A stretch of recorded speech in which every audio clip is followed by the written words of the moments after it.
Na Sarajevski aerodrom danas je sletio još jedan bosansko-hercegovački zmaj.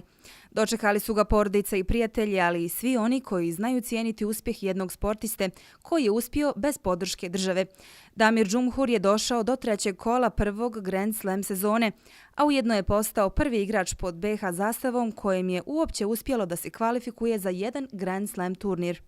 Drago mi je da sam došao ponovo u svoje Sarajevo, da sam došao među svoje ljude, među svoje Bosance, Hercegovce, da sam se vratio kući svojoj porodici i definitivno mi je drago da je ovoliki broj ljudi bio svo ovo vrijeme uz mene. Podsjetimo, Džumhur je u Melbourneu ubilježio 5 pobjeda. U trećem kolu na ovogodišnjem Australian Openu 21-godišnji Sarajlija izgubio je 3:0 u setovima od 7. reketa svijeta Čeha Tomasa Berdiha.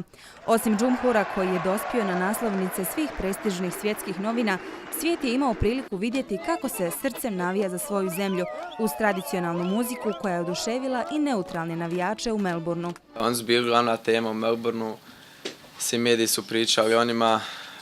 Moja prva preskonferencija, dakle kada sam pobjedio Jana Hayeka, prvo pitanje je bilo za navijače BiH, jer zaista su došli u velikom broju, bili su izvanredni, najglasniji sigurno u Melbourne Parku i podržavali smo od prvog do zadnjeg poena. Djoković mi poslije meča sa Berdihom rekao da se trebam ponositi takvim navijačima, ja se ponosim. Jedini koji ne mogu i ne žele prepoznati uspjeh naših sportista su političari naše zemlje i nadležne institucije.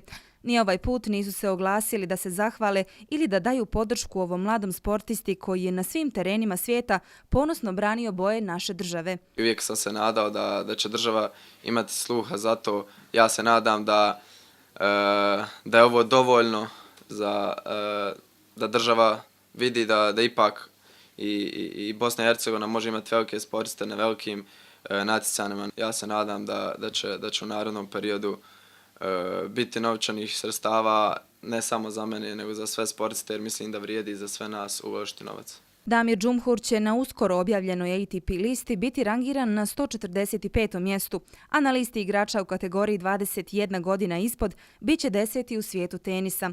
I ovdje nije kraj. Ovdje je tek početak jedne historijske priče.